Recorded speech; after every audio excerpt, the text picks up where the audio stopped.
Going once, going twice, sold! And welcome to the Purple Wave Perspective, a chance for Dave, Nemo, and Don Nash to talk market conditions, economic factors, and top challenges. Ultimately, it's about getting the perspective of when to trade and when to maintain. So grab a cup, settle in, and see what's on the auction block. All of it brought to you by purplewave.com. And now, here's Dave and Don. Really quickly, Dave is here. Purple Wave Auction is the trusted no-reserve equipment marketplace. Bi-weekly truck and trailer auctions provide countless opportunities to locate the perfect truck to make your job easier or just expand your fleet. All equipment sells to the highest bidder regardless of price. Transparent listings allow you to bid with confidence. purplewave.com. They are straight, simple, sold. Good morning, Dave. Good morning, Don. Good morning, Jimmy. Hey, good morning, Don. Dave here. Good morning, Dave. How are you? Fantastic. And great to be back here in the studio here this morning, and looking forward to a great discussion with you about some pretty heavy stuff now in terms of what to do, when to do it, how to do it, and maybe why to do it. And what I'm talking about is either buying or selling a truck. Now, we have tariffs, we have taxes, but we're not here to talk about the good, the bad, and the ugly, or the right or the wrongs or the maybes about all of that. But what we're here to talk about is what is actually happening where the rubber meets the road. What about the prices? What about the shifting markets? How fast are things moving? When do you jump in? When do you pull out? Timing is everything, and I think that may be a good place to kind of throw you right into the middle of the pile here. For sure, yeah. Timing is paramount in this business, and it's very cyclic for sure. And the timing right now is actually it's a little bit of confusing because you had mentioned the tariffs. I guess all the listeners probably know that there was a tariff that was issued out by the White House to increase the overall build cost of a truck by about 25%. It's a 25% import tax on what we believe to be parts as well as the whole truck. So that's going to impact some other trucks more than others and manufacturers, that's for sure. However, what that has done is probably driven up the price of these used trucks coming into the fall here, coming into the early part of the winter. And historically, that's usually what happens, but I think that might be a catalyst that pushes it a little stronger this year. That, along with the taxes that you mentioned, with the Section 179, they got renewed. If your listeners don't know about that, they need to get brushed up on it because that allows you to write off the full value of that piece of equipment on year one. You don't have to depreciate it over the full year. So basically, you can take that full purchase cost that first year and write it off. That saves you a lot of money on taxes. But always ask your tax provider first. I'm not a tax accountant or anything like that. We just read the tea leaves here on the show, and at work where I'm at to deliver out to the listening audience to let them know what we're seeing in the marketplace.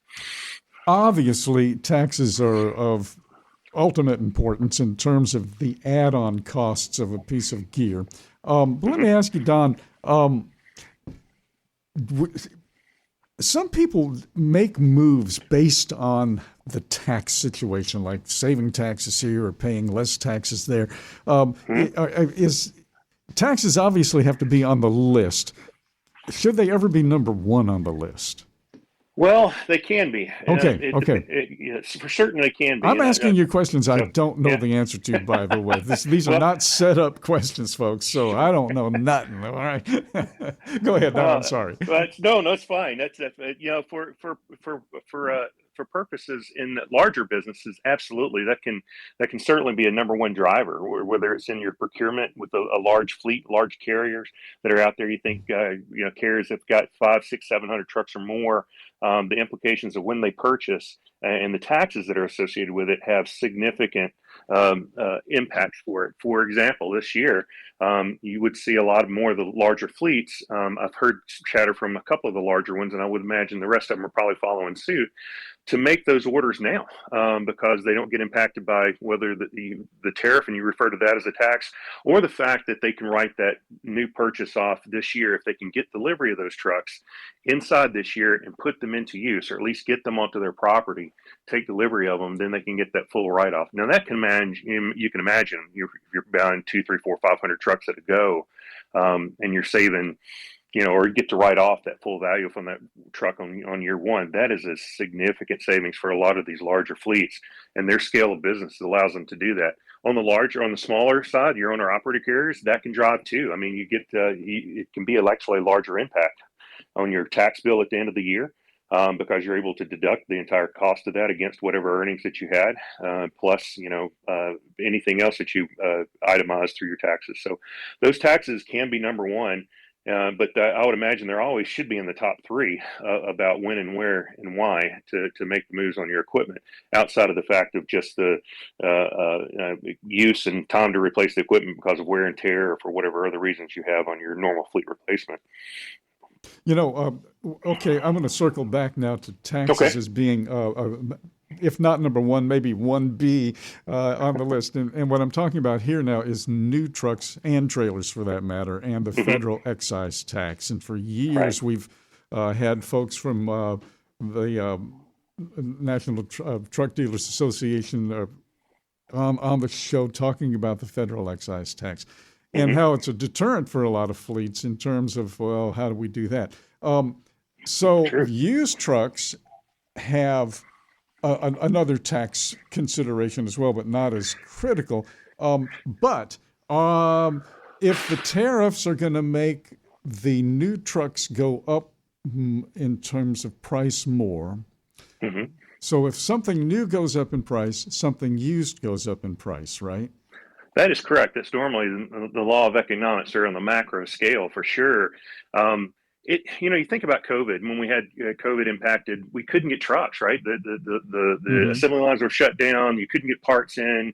The chips, the computer chips that we all remember so well. We had thousands of trucks parked in ball fields and parking lots, just waiting on a chip the size of your thumb. I mean, so that was crazy. But what it did was to drive the value because of the pause or the impact of that to the new and OEM trucks. That drove up the value of those used trucks. We're probably going to see the same thing. I mean, if I'm a betting man, and I do a little bit on some side for football, but I've been doing terrible at that this year. That I would see that this year as well as with these trucks, and simply because you're exactly right, Dave. Those dollars that are increased on the side of the new truck will drive people to the used market. And in doing so, it's another simple law of economics, supply and demand. So we are actually seeing fewer used trucks in the market right now because a lot of the large fleets and some of the mid-sized markets that usually contribute significantly to that secondary market of used trucks are holding on to their trucks right now, simply because they are on a wait and see mode with the tariffs, with the economy, with a lot of things. We think this will break up after the first of the year for sure. But as it stands right now, they're not moving a lot of those trucks. So the used market is starting to see an uplift in your trucks. That's the benefit. If you're looking to sell some trucks this year, it might be a pretty good time to get it done. But on the buying side too, because of that tax implications with that Section 179, we see a lot of fleets that are going to take advantage of that, as well as all across the board in construction and anything else that we sell. I may be going back too far, and my memory doesn't go back far enough. So I'm going to ask you a question again that I don't remember the answer to in this case, Don. But it seems as if there was a period in time when fleets bought new trucks and they got rid of their old trucks by sending them overseas. Do I remember that correctly? You are remembering that very, very well. Many of those large fleets got in early with, especially it was around 2011, 12, 13, 14. Yeah, that's when it was, Dave. Okay. And that had everything to do with another dirty word in our industry, and that was the unfortunate MaxxForce debacle with MaxxForce engines in that. So a lot of the fleets there that were saddled with those trucks and needed to get rid of them because of the mechanical issues that were piling up on it. We did sell a lot of those trucks overseas. They went overseas because they can remove those emission systems to make those trucks run just fine overseas, where they didn't have those types of implications and requirements on the trucks. So yeah, that was absolutely right. And then you have some other companies that will do that simply to deny competition access to those fleets. Some of the carriers will do that, especially your public-private partnership carriers will be doing that, and it's to keep their equipment essentially out of the hands of their competition. It's quite unique to see that happen, but we do see several different types of box trucks, and this particularly medium duty trucks that are overseas that were once here in the United States, and sometimes they still have the brand of the company going down the side of the road on it, but it's not carrying the stuff to your doorstep like it used to be. Yeah. So So is this that was then, this is now kind of a scenario whereby where are trucks going now? Hopefully they're going to you guys, and you're selling them there at Purple Wave. But we're not. Are we still exporting at all, or is it better to just keep them here now? Because is that issue out of the ballpark? Well, I think that I wouldn't say it's out of the ballpark. Okay, They still yeah. do a lot of import. We do a lot of export, especially on the West Coast, headed across to Asia. So Southeast Asia still imports quite a few of the trucks. Nothing like they did 15 years ago. Not even close. Yeah. We're in the 10 maybe 15 percentile of that at the most. Mhm. But we still do a lot of North American export. I mean, we see a lot of trucks that trade back and forth across the borders in Mexico and then up to Canada. And it's different flavors for each one of those types of trucks. But yeah, it's still a big deal. But by and large, the 85 to 90 percentile of the trucks sold in the secondary market here in the United States stay in the United States. And that's picked up over the last few years, certainly since COVID. And it has everything to do, again, back to the cost of that new truck. That new truck used to be in that $130,000, $135,000 mark for your normal line truck that the large carriers would buy. That is now in that $175,000 to $185,000 base. And that's before you tack on the FET taxes that we were just talking about. So you got another 12 and a half that you're going to have to add to that when you're buying these new trucks. So that's what's driven that used market, that escalation in price. You're exactly right, coming full circle. When we see the escalation of price on the new side, for whatever impacts and reasons that may represent, typically the used market follows in line with that, and we start to see volume shift because of that. And that's exactly what we're seeing right now. Now the prices have not, they're nothing like they were in 21 and 22, where a used truck was sometimes more expensive than the new truck because you couldn't get the new truck. I believe that those patterns will start to shift back into the alignment with that over the next probably 90 days or so. We'll see that the pickup in the value of the used trucks will start following in line with what we anticipate will start happening with the new trucks. Going back through history, the old truck versus the new truck was pretty much the same thing, only different. It's the same, just improvements on the same platforms, improvements on the same aerodynamics and all of that, but it's kind of the same thing. Then we got to a breaking point where ADAS, automatic driver assist systems, ADAS, that becomes introduced. It got a lot of pushback and everything. But if you're looking at insurance and things like that, insurance premiums and rates, then the more bells and whistles and ADAS equipment you have, the better you are there. So it becomes an economic choice. And now that new truck today is pretty much the same as the old truck today, because it still has ADAS too, maybe not as advanced and things like that, but a lot of updates can be done over the air. So you're not really dealing with an apple and an orange like we were for a fairly short period of time where, well, that truck doesn't have ADAS and this one does, so they're different. Now they're not so different. It's just a little older, and this is a little newer. Has that had any kind of a flow, an impact in terms of flow of trucks coming to you guys at Purple Wave? It has, yeah. We see that quite a bit, and you're exactly right. That switch, that transition, let's say switch, that transition over that 3 to 4 year period was really during the mid-teens, 2015 to 2017, 18, something like that, where the ADAS became very, very prominent. In line with a lot of what we saw, what we call nuclear verdicts, right? Where these trucking companies getting hit with these $1 million to $10 million fines and issues like that from accidents, et cetera. So that really drove the technology need for it, and it also drove the implementation of it. And you're right. Today, it's essentially the same technology. If you're particularly a 5 to 7 year old truck, if it's 5 to 7 years old versus today, technology is pretty much the same, and you still have all the driver assist stuff that's there, your collision avoidance, your lane change, all the camera systems are a little bit better today versus what they were 5 or 6 years ago. And the telematics on it today are device, at least what they use to collect those telematics and stuff, it's essentially the same device. So it's very easy to do those upgrades like you were talking about. It's over the air, over the wire, so to speak. So it's no hardware replacement or upgrade. So you can always get those things updated.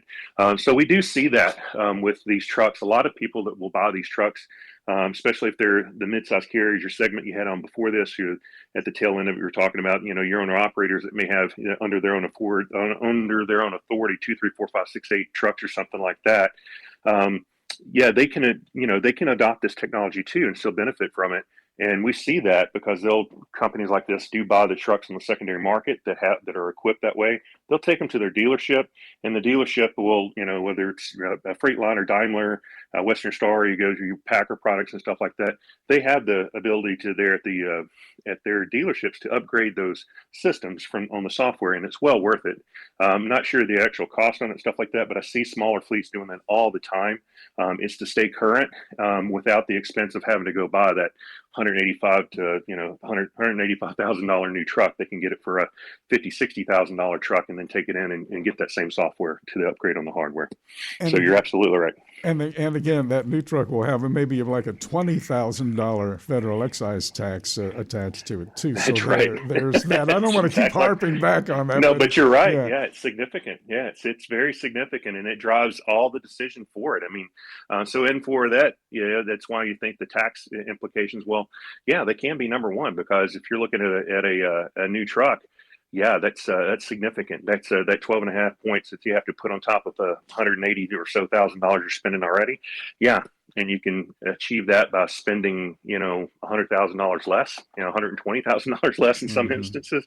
That makes a lot of difference, and so we think that's one of the reasons we see these newer trucks, or the used truck market itself is starting to turn a little bit in a positive sense, where it's still a buyer's market. I want to make sure everybody that's listening knows that it's still very much a buyer's market right now. So if you're looking to buy trucks this year, do it, because then this time in 6 months it might be completely different.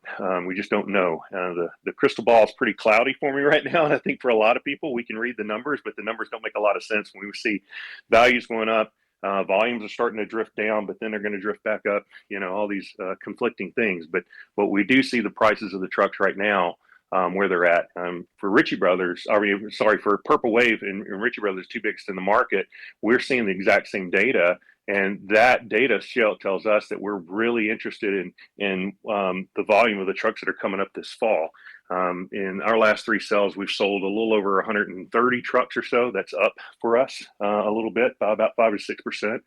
Our values are drifting up on it. Your average 5 to 7 year old trucks in that 7-year-old trucks in that $25,000 to $28,000 range. That's across the board. It doesn't matter where you're buying that from. But my advice to people that are buying right now is to get, if you can get it done this year, get it done this year. Again, because everything's in your favor as far as the buyer's market's concerned. After the first of the year, I don't know. It could change pretty quick when we see that. But when all the companies that are in our space are seeing the same data, and we're all scratching our heads a little bit, that tells me you don't try to plan too far in the future. If you got to get something done now, get it done now. It's just always the best way to work that. It's I was going to follow up on something you just said, and I just kind of almost forgot what it was. Sorry. But no. Okay, so let's talk about. Okay, here's what I'm going to say. I've been around for a long time. So for 50 years or so in my job here on this side of the microphone, sitting on the side of the road, watching those trucks go up and down the road, there were guys who got into owner-operatorship, and things go sour a little bit. They sell the truck, go back to being a company. Don't leave trucking. They go back to being a company driver for a while, and then maybe a few years later they go back. So I know a lot of guys through the decades, Don, that have done that. They're in and out. They buy, they sell, they lease, and all of that. What are you telling and there are a lot of reasons why people get out. I mean, it could be personal health and family reasons. Whatever. That's not the point here. The point here is that they got a truck. They need to get rid of that truck right now. Sure.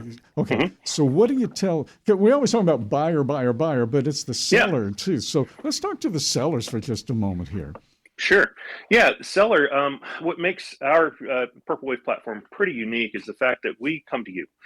There are a couple of other competitors that do that, but for us, we truly develop a partnership with the company that we're going to be selling for. So we come out and we provide all the data capture. We're really at what we call an easy solution. It's the easy button. If you remember the old Staples thing, what's the easy button? That's the should be painted purple I wave. still It says have Purple one in Wave a on it. drawer Yeah, someplace. exactly.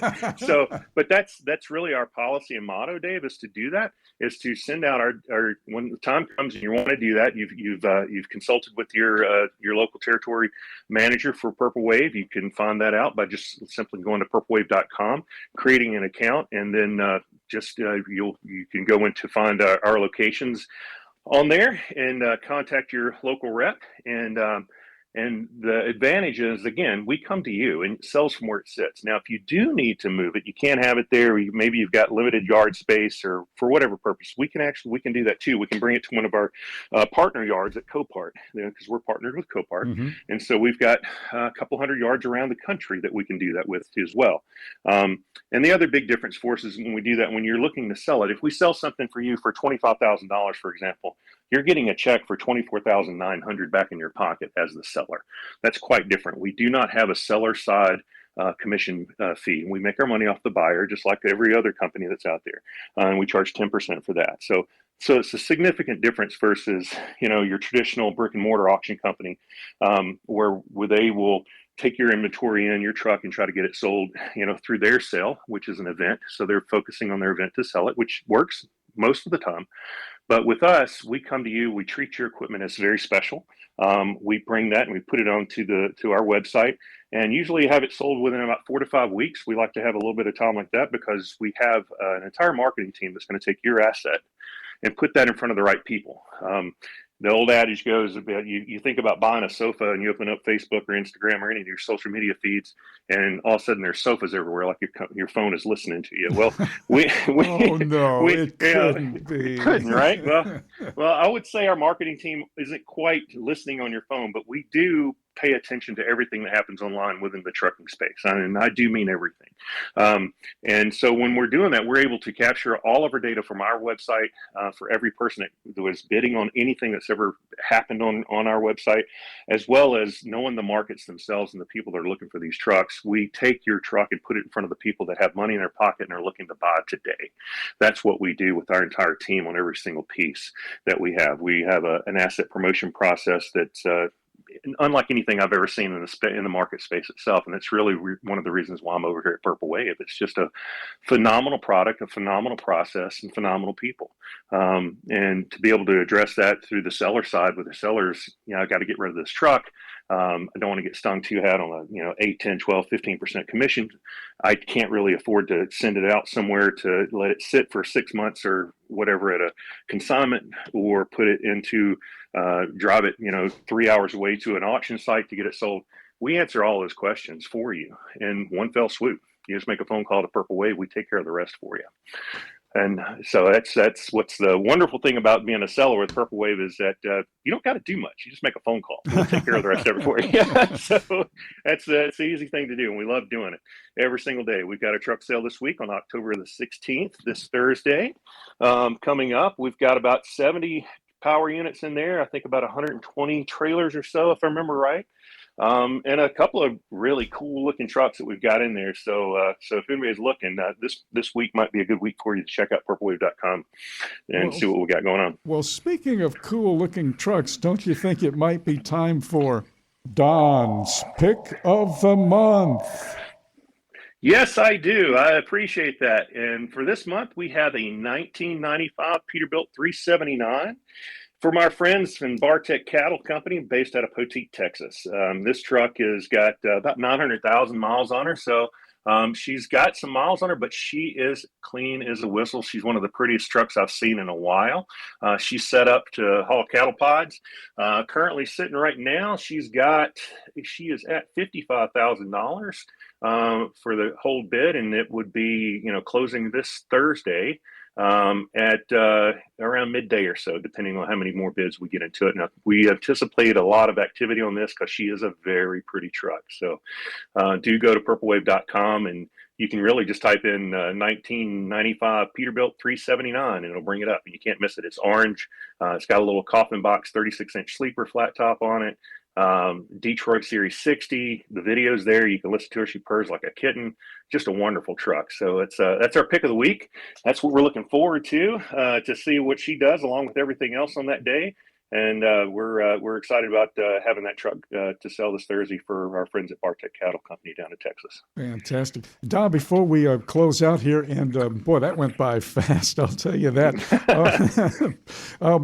Been listening to some music lately, and there was a song that I played. Yeah, there was a song that I played on one of the Nemo Nightbeat shows a couple of weeks ago called Diesel Smoke and Dangerous Curves. And back in 1952, Gene Autry recorded it, and I stumbled across a version of it by a group called the Little Willies, and I did a little research. And believe it or not, as you found out, the Little Willies is Nora Jones and her band, exactly. And I'm talking about the Nora Jones, Ravi Shankar's daughter, Nora Jones. And so, wow, that's a pretty fun song, isn't it? That was a great find. So I really appreciate it. Just for clarity for the listenership, I had your producer sent that over to me to listen to. I had never heard the song before. I actually, full disclosure, had heard of the Little Willies before, and it was just in another program. And I was curious about who the heck are the Little Willies. So I looked them up, and oh my gosh, it's Nora Jones, and she named it after Willie Nelson. I mean, for the Little Willies is what it was. So, which I thought was just fantastic. But that version it's that. Gene Autry's is very classic, but the work that they did on that song was fantastic. I love that song, and thank you so much for sending that over. Playing them back to back like that, you can see the full evolution of music. But the vocals and the composition on that song was great. And for anybody that hasn't heard it yet, it's kind of got a hillbilly rock type of feel to it. And it's just wonderful. It's a wonderful song. I know, very unexpected too. And the part of it is with her beautiful voice and her singing ability. It's a surprise to hear she's not singing the song. The guys are singing Diesel Smoke, and then she says, Dangerous Curves. Dangerous Curves. Yeah, exactly. She's the back on the vocals there for it. But it's a great, great song. So I really appreciate doing that. And for people on the weekends listening to Radio Nemo, Nemo Night Moves, I've got that trained in for me to listen to it every weekend now. So I really appreciate you coming back with that and keeping us company through the weekend, Dave. All right, sir. And the pick of the week again is a 1995 379 Peterbilt, orange in color, 900K, but it purrs like a kitten. And it's there. All you got to do is go to purplewave.com. That's it. Don, can't thank you enough for a great conversation here this morning. Looking forward to our next visit. Yeah, that's going to be great. I appreciate it, Dave. Thank you so much. You guys have a good day. The Purple Wave Perspective.